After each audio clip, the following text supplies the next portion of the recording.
Hola, muy buenas. Vamos a comenzar otro vídeo de explicación de la anatomía radiológica esencial y en este caso vamos a hablar de la resonancia magnética de la región cervical. Bien, tenemos tres series de imágenes. La primera es un T1 en proyección sagital. La segunda es un turbo T2 también en proyección sagital. Y la tercera es un ecogradiente T2 estrella en proyección axial.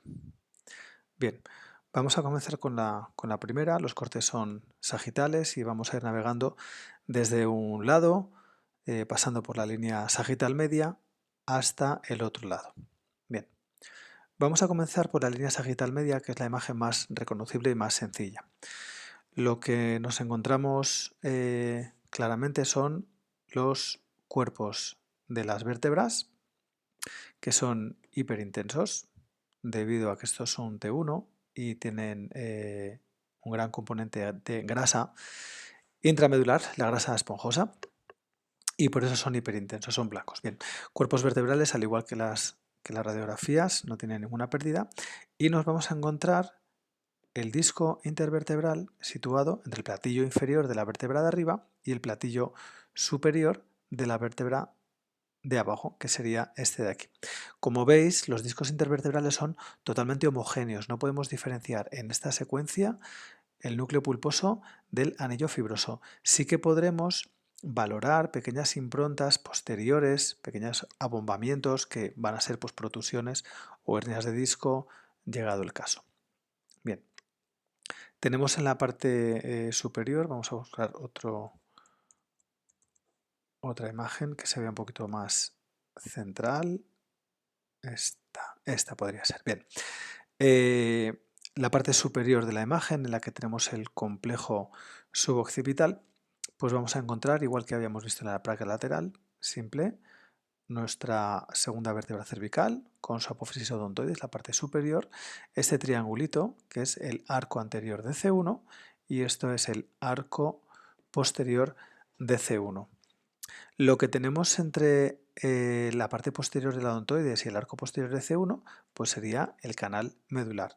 Y aquí sí que vemos adecuadamente la médula. La médula, que es este cordón hiperintenso que estoy dibujando por aquí, que bueno, luego se pierde un poquito. Delante y detrás de la médula tenemos una zona que es un poco más oscura y corresponde al líquido cefalorraquídeo. Si vamos hacia arriba y nos metemos dentro de la cavidad craneal, pues tenemos esta estructura que hay aquí con aspecto de coliflor, que esto es el cerebelo. El cerebelo tiene una parte más declive, que es la amígdala del cerebelo, que conviene que no sobrepase el borde inferior del cráneo. Por delante tengo el tallo encefálico, y por aquí la protuberancia. Estas estructuras las vamos a ver después también en la secuencia T2. Bien. Por delante de los cuerpos vertebrales pues tenemos el espacio prevertebral, que es un espacio, como recordáis, mucoso y muscular, y tenemos algunas estructuras aéreas. De abajo arriba pues tenemos la tráquea, la laringe, la faringe, la orofaringe y el cavum. Si nos vamos un poquito hacia un corte parasagital, vamos a encontrarnos los agujeros de conjunción, aquí están. Entonces, al igual que la arquitectura normal, del borde posterior y superior de cada cuerpo vertebral emerge un pedículo, y el pedículo, que tiene una escotadura inferior. Luego vamos a encontrar la apófisis articular y por tanto esto va a ser la articulación interapofisaria, y lo que nos marca aquí, pues esto es el agujero de conjunción. El agujero de conjunción, que es hiperintenso, o sea blanco, o sea grasa, y dentro pues nos encontramos las estructuras neurovasculares, emergiendo así las raíces nerviosas al nivel correspondiente.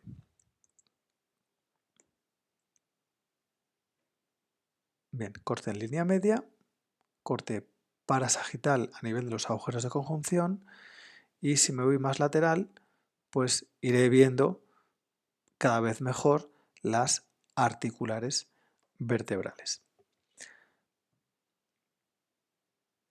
Si pasamos a la siguiente serie, que es el turboespineco T2, y hacemos la misma estrategia, pues nos vamos a encontrar aquí en el corte en línea media, que sería este, pues vemos claramente el contraste que hay entre la médula, el tejido neural, que es hipointenso, y el líquido cefalorraquídeo es hiperintenso. Recordad que en esta secuencia turbo T2, tanto el líquido como el líquido cefalorraquídeo y la grasa, como la grasa subcutánea, o la grasa que hay dentro de los huesos, pues se ve hiperintenso. Evidentemente es más hiperintensa la grasa subcutánea que la grasa ósea, porque hay más cantidad de grasa subcutánea que grasa ósea. Los discos intervertebrales, si están adecuadamente hidratados, también los vamos a poder ver hiperintensos, y entonces veremos un núcleo central hiperintenso y el anillo fibroso hipointenso.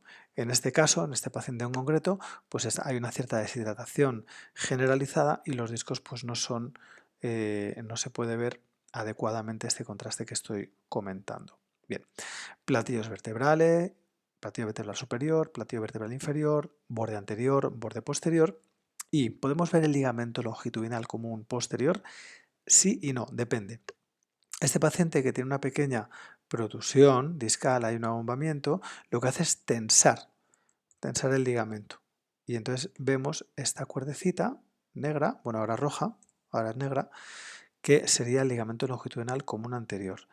El ligamento longitudinal común anterior, recordar que va pegado al borde posterior de los cuerpos vertebrales y se inserta en el anillo fibroso. Como tanto el anillo fibroso como el borde posterior de los cuerpos son negros, son hipointensos, y el ligamento también es hipointenso, pues negro con negro es negro y por eso no lo vemos. Necesitamos que haya una rotura o que haya una puesta en tensión para que se separe anatómicamente de su situación y lo podamos ver. Y lo mismo me va a ocurrir con el ligamento longitudinal común anterior, que sería esta zona por la que estoy pasando el lápiz, pero que no podemos ver adecuadamente, ¿vale? Sería esta zona de aquí. Bien. Estructuras que ya hemos visto antes, cerebelo, esto es el cuarto ventrículo, la protuberancia, el tallo y el cordón medular, y en blanco, hiperintenso, el líquido cefalorraquídeo. Cuerpos vertebrales, esto sería... Vale. El arco posterior de C1, arco anterior de C1, C2 con su odontoides, C3, C4, C5, C6, C7, D1, etc. Fijaos aquí cómo se puede ver con estas protusiones, ¿vale? Cómo se puede ver el ligamento longitudinal común posterior. Musculatura posterior, musculatura y mucosa a nivel anterior y estructuras aéreas que ya habíamos visto antes. Si nos vamos a la tercera serie, que serían los cortes axiales, ecogradiente T2, que serían esta serie de aquí, pues vamos a poder ver, por ejemplo, a este nivel, un cuerpo vertebral, agujero de conjunción, por aquí sale la raíz nerviosa, blanco hiperintenso tenemos el líquido cefalorraquídeo y más oscuro y de posición centrada pues tenemos la médula. Si la resonancia es de buena calidad y el paciente es fotogénico, vamos a ver, y aquí se adivina un poquitín, también pues las astas posteriores y las astas anteriores, que vendrían así, más o menos.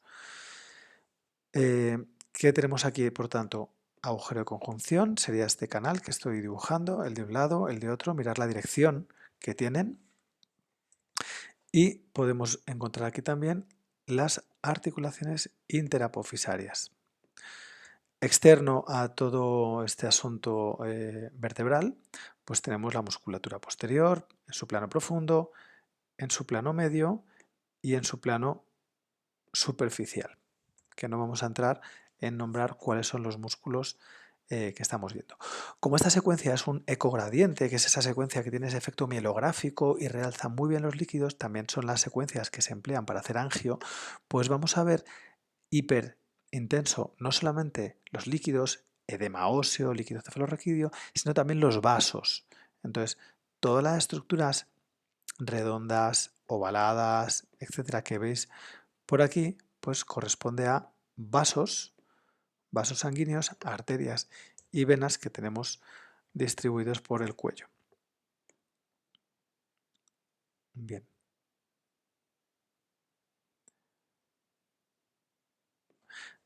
Este corte es parecido. Aquí tenemos el cuerpo vertebral,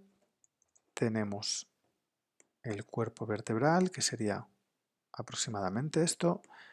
Esto sería el pedículo derecho. Acordaos que siempre la derecha está a la izquierda, o sea que la visión es caudocraneal. Estamos mirando al paciente desde los pies hacia la cabeza. Tenemos la lámina y dentro pues tenemos nuestra médula y nuestro líquido cefalorraquídeo. Fijaos, delante del pedículo vamos a tener la apófisis transversa, que sería, la voy a volver a pintar, un poco más esquemática, sería esto de aquí. ¿Qué me deja la transversa? Pues el agujerín que ya conocemos todos para el paso de la arteria vertebral. Ahí sería uno y aquí sería la otra arteria vertebral. A ver qué más partido podemos sacar a esto. Aquí se ve muy bien la arteria vertebral. El que se vea esta zona oscura en el interior es debido al flujo. ¿Vale? O sea, todo es blanco, todo es líquido y en este caso, igual que en esta otra vena, que hay una zona central negra hipointensa que corresponde al flujo que tiene la sangre cuando está circulando. Bien,